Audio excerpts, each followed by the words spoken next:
what's happening, guys? So today is a top 10 video. It is a response to, I believe the person who did it first was Zanoni Revived, Zanoni_revived. Well, it's very self-explanatory really. It's your top 10 Master System games for whatever reason. So for me, I picked mine out very quickly. As you can see, this is not usually how I have mine displayed. I actually have them in the bottom row down there. If you don't know, if you go and check out my game room tour video, it's not a shameless plug. I'm just saying that if you're curious, that's all. Because behind here I have all my Mega Drive stuff and everything else. But yeah, I just felt like it was a bit of a shame to just pick them out and then not really actually display them. So there you go. Got them all down here, so we'll just crack on really. So first of all, it's a family favourite, Castle of Illusion. I mean, really, there's not a great deal else I can say apart from everybody else. So pretty much a lot of the games that I've picked, to be fair. But for this one, for me, this was one of my earliest memories of playing on the Master System. A friend of mine had this game, and when they brought it round, they had actually left the case for me and said, "Oh, I've lent you the game. I've left the game for you." They didn't. They took the cartridge.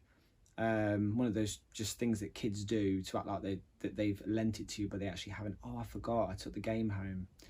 But I don't know.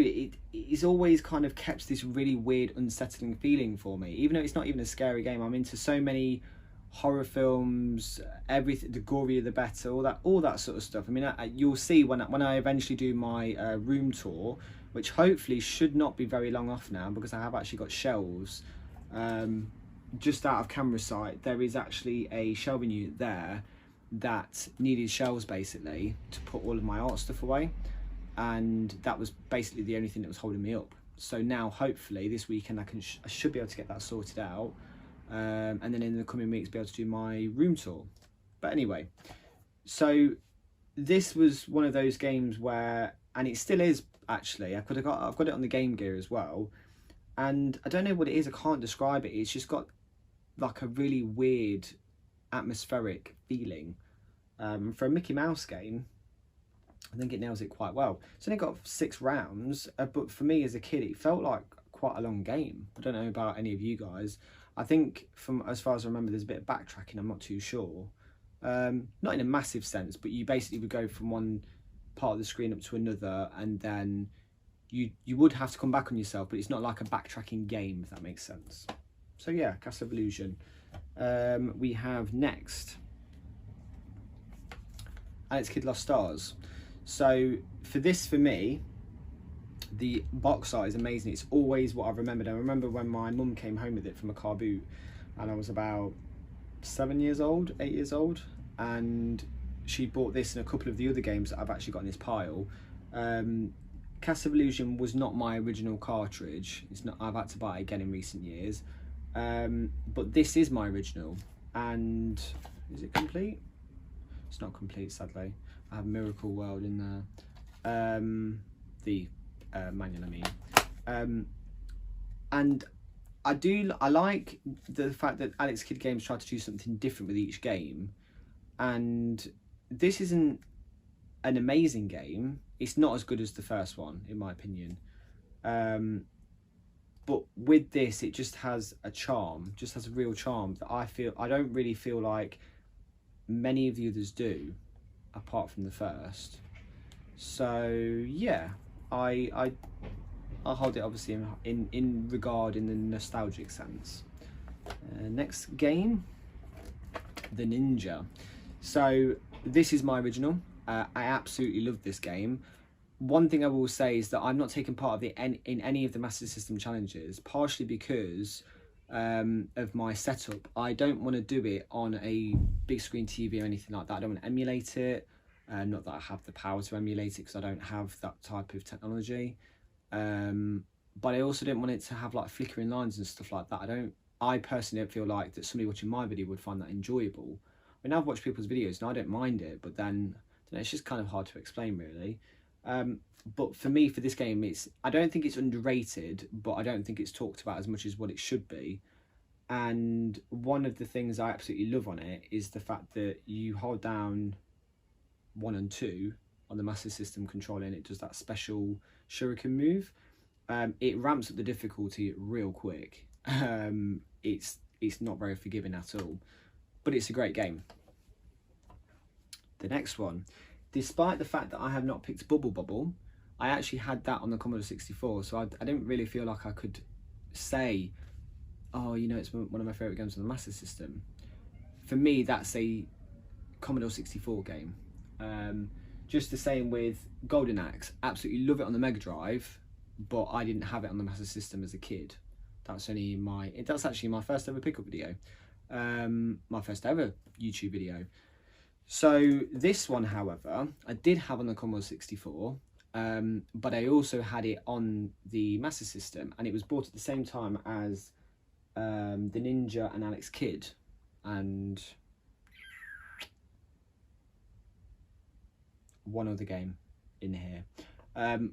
But with this is a wicked game. It's very cutesy.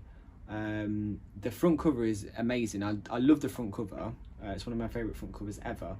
By the way, if anybody knows of anywhere to get like poster art and things like that from a decent shop, not just eBay, because I've tried on eBay and you have to scroll through so many things, and I hate the fact that the picture never represents what the listing is.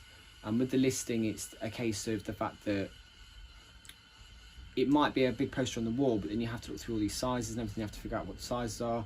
I don't want that. I just want somewhere that I can say, look, you know, want a poster size of something, this is what it is, it's going to come, job done, wicked.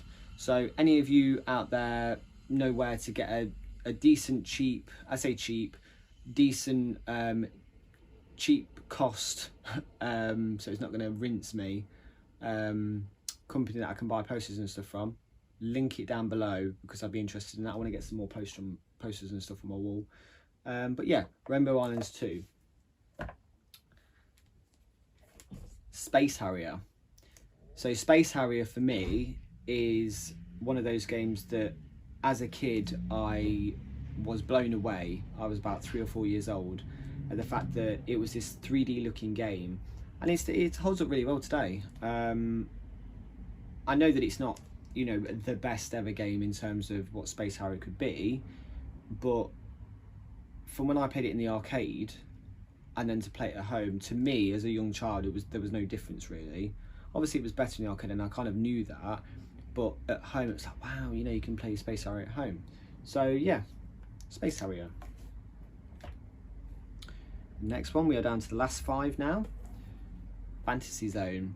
So I know that certain people don't like this game, and that's fine. I only have it on the Master System. I don't have it on the Mega Drive. I do have it on the Game Gear, but I don't like it as much.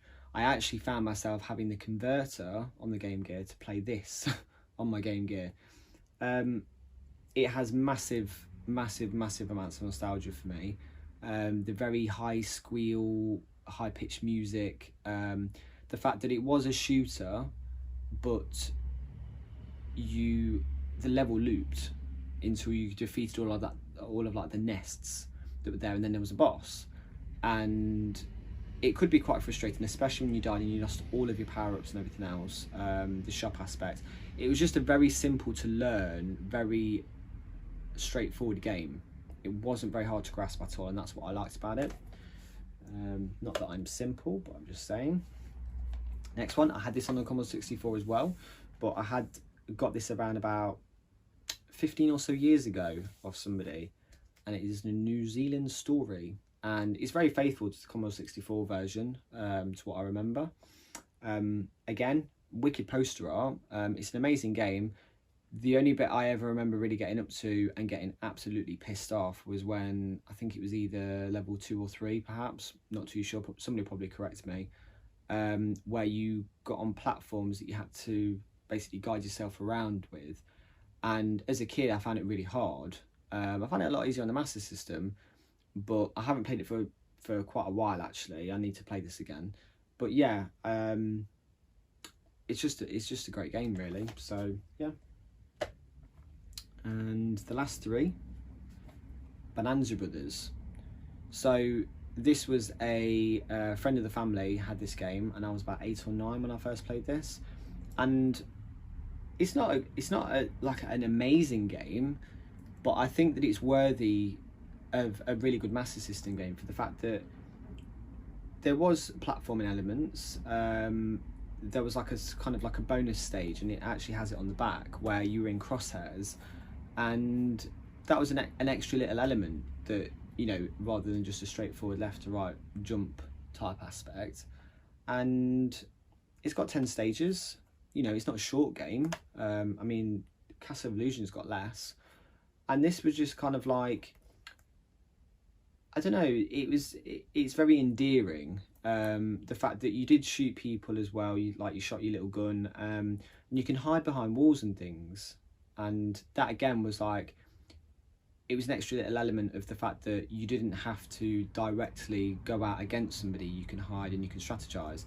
As daft as that sounds, but it was just all these little things, and it was almost like kind of like a spy game in a way. Yeah, sort of like spy elements. So yeah, did like Bonanza Brothers. Last two. Batman Returns. I have this on the Mega Drive, but I actually prefer this version. This was the first one I ever played. I didn't get Batman Returns on the Mega Drive until probably around about 10ish years ago. But this was really well done. It was, you know, you had the batarangs, you had all those sorts of stuff. The fact that you pick up all the symbols, you can throw it longer, you can throw it quicker. You have the rope. I believe is it Bionic Commando that you can do that in on the NES. And yeah, I mean, it had all the characters in it. It was a very basic, straightforward adaptation of a film for children. But again, I mean, I still enjoy it as an adult. I think it's a great game. But my last one, Ghouls and Ghosts. So this right here is a game that I would never, ever, ever get rid of, mainly because of this. So I love the game, and it is my original copy, but this right here was a gold sticker that I had because it was from Boots. Boots is a pharmaceutical store in the UK, for anybody that's watching that's not familiar. And they used to sell games. My sister, in either 1990 or 1991, this was released in 1990, went to buy her Super Nintendo with her Boots vouchers that she got for Christmas. And they did sell games, and this was one of the only games that I could afford with my Boots vouchers. I think it was either £10 or £20, I can't remember.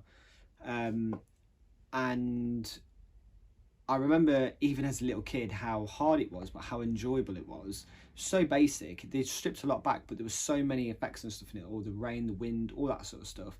Absolutely loved it. The music and everything. And it's still, for me, there is a lot of nostalgia goggles on it for me today. Graphically, it's not as good as obviously its Mega Drive or Super Nintendo counterpart or any other games sort of similar to its nature, but I absolutely love this game, and I've never found any other games with the boot sticker on there. So for me, this is my ultimate favourite, my ultimate number one. The others aren't necessarily in any particular order, but this right here is my number one. It may not necessarily be the best game on the Master System. It's fucking hard though. It's only got 5 rounds, but the rounds seem to just go on forever, and that's because of how difficult they are, I think. So yeah, Ghouls and Ghosts. Thank you very much for watching my video, guys. I will be doing some more VR responses in the future. And yeah, have a nice weekend.